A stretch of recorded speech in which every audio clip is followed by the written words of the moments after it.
It's time to get real this Christmas and enjoy the things that matter. I'm Michaela Clark of declutteringU.com and I'm here to help you simplify your Christmas. Every episode, I'll be here to give you one quick, easy Christmas hack designed to help you simplify your holiday season and find the fun again. Let's go.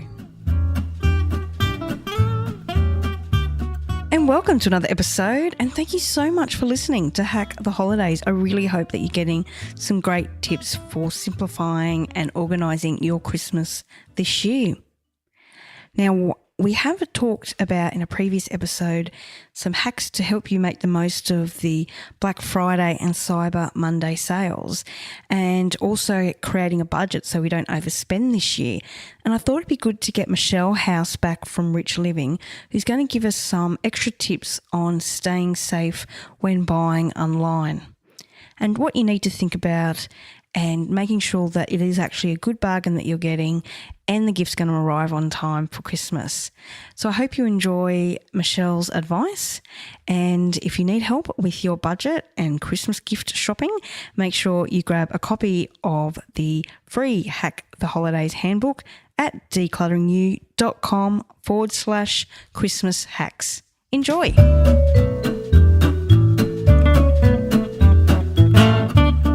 Michelle is joining us again today, and we're going to talk about online shopping. So I'd love to know, Michelle, have you ever bought something online that perhaps didn't really come as you expected it to when it arrived?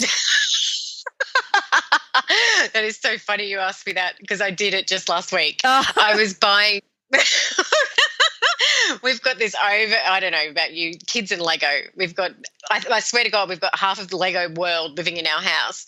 And so I looked online and I saw these sorting containers, so plastic containers that had all these dividers in them. And, it was positioned nicely. And I'm going, yeah, that looks right. And in my mind, because I've seen those out in other shops, in my mind I went, yep, that's it. That's exactly what I want. I've seen other people sort their Lego like that. Yep, brilliant. So I ordered 10, as you do.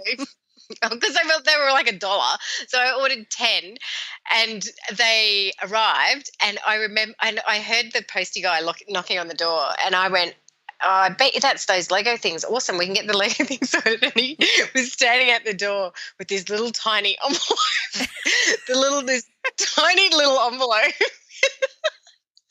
And I started laughing, and I'm going, I bet you that is filled with those silly boxes I've ordered. And they were like 10 centimetres by 10 centimetres. You would store your dollhouse stuff in them, not Lego. Yeah. Wow. Hopefully you'll use them somewhere else in the house. Yeah, we managed to find some pretty tiny Lego pieces that are going in there. Cool. So, that's a great example of things that perhaps you need to watch out for when you're buying online, because I know sale days like Black Friday is particularly a big shopping day, especially online. And a lot of people, want to avoid the shops this year and shop online, as well as, getting those different types of presents, which we've talked about in other episodes. So what are some things we should be conscious of or hacks we should know of when we're shopping online? I think you've just given the perfect word there, is conscious. It's very easy when you're doing online shopping at 11 o'clock while you're laying in bed to actually just get into almost a hypnotic shopping state and just go, oh, yep, click that, yep, right, credit card, here you go, without actually tuning in and checking out that we are getting the bargain that we think. And especially with all the sales on, one of the things that I've seen and that I've done before too is you go, oh, yeah, that's a bargain. That's such a bargain. I've saved, $20. And then you purchase it, but the shipping's $35. So, that's just not economical smartness, is it? Really have a look at what it's going to cost you for the shipping. And also one of the things you need to be really clear about with online shopping is security, that you're purchasing on a secure site. And, I think we can all tell, well, you would know this too, Michaela, you can tell that it's a secure site when up in the address line it has HTTPS If the S is missing, be really, really cautious about what you're just about to send over the internet, because it's probably not secure. So, you don't want to then start putting your credit card out at Christmas and somebody else going and spending up all your money on it. So be cautious about the who you are spending the money with, but also be really aware of what the shipping is going to cost you. And also at this stage of the year, how long the item is going to take to get to you. If it's a Christmas present, you do want it to arrive the week of December or earlier, not January. So make sure you've got your dates right with that. And also check for the warranty. Some online sites may not offer warranties at all. So be really careful if you're buying something that should have a 12-month warranty, that you understand what that means from an online perspective. It can be quite different if you were, out buying a fridge from the shop versus buying a fridge online. And the returns policy. The returns policy, you need to know if I've got to send, if I buy a dress online and it doesn't fit and I have to send it back, will the postage be paid at your end, or will it be paid do I have to pay it? And that's something else that you can consider when you're looking at that shipping cost is, okay, if I buy this thing and I do have to return it, there's even more shipping costs involved. So that's actually not really a bargain. Yeah. So just being aware of all of those things that happen kind of after a sale rather than the pre-sale, if that makes sense. And if there's any taxes involved that haven't been added on and they get added on at the last minute, which I hate, that should all just be, the price is $97. It's not $97 plus tax. So be conscious, like what you said, be conscious of what you are doing with your money, purchase by purchase.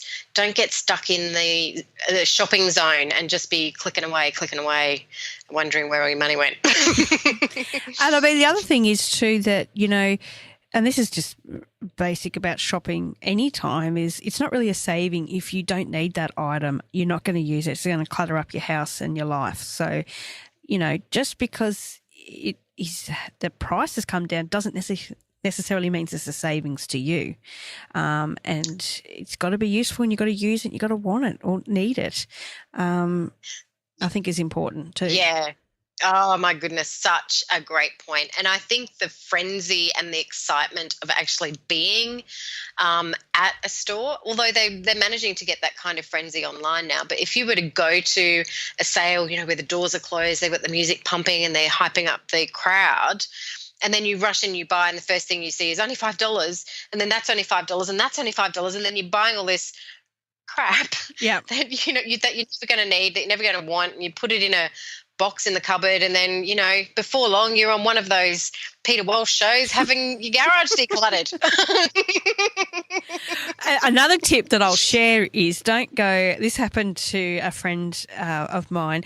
We went for a long Christmas lunch, let's say. I think it was 1 or 2 days before Christmas, and we'd had quite a few drinkies, and she'd had this wine, and she went to this shop and she fell in love with this dress.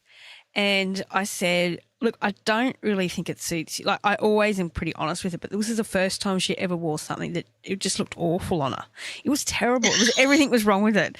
And she just loved it. And it was like $300 or $400. It was so expensive. And she ended up buying it.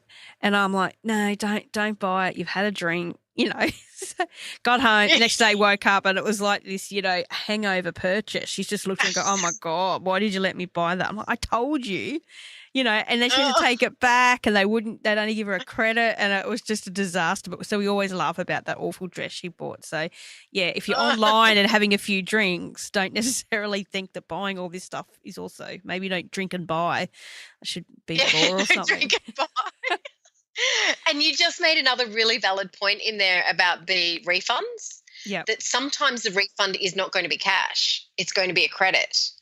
So be really careful and cautious that wherever it is you're buying from, that you really do love it, in case you never want to go back to that shop again and you will never ever use a refund, a credit note. Yeah. And the other thing to note too, which probably is more relevant for our Australian listeners rather than our US listeners, is that, you got to watch the exchange rate as well, because sometimes, the exchange rate isn't great for Australians buying in America, and the thing can turn out actually quite expensive, let along shipping and everything else. But you just need to be conscious of, it might be $97 American, which is usually roughly, say, $130 Australian. So sometimes it's not always the cheapest way to go. Yeah, another really, really good tip. Yep. Excellent. Well, I think we've covered quite a few there. So, I'm off to the shopping channel now. Because we didn't say about not breaking the budget, dialing up and ordering things via the phone. Don't drink while you're watching the TV. That's right. Well, I hope you have a wonderful Christmas and that you get spoilt by your family. Oh, thanks, Michaela. You too. Thank you very much for having me. It's time to embrace a perfectly imperfect Christmas. Head over to declutteringU.com/Christmas hacks to grab a free copy of the Hack the Holidays Handbook to help you get organised, simplify, and actually enjoy your Christmas this year.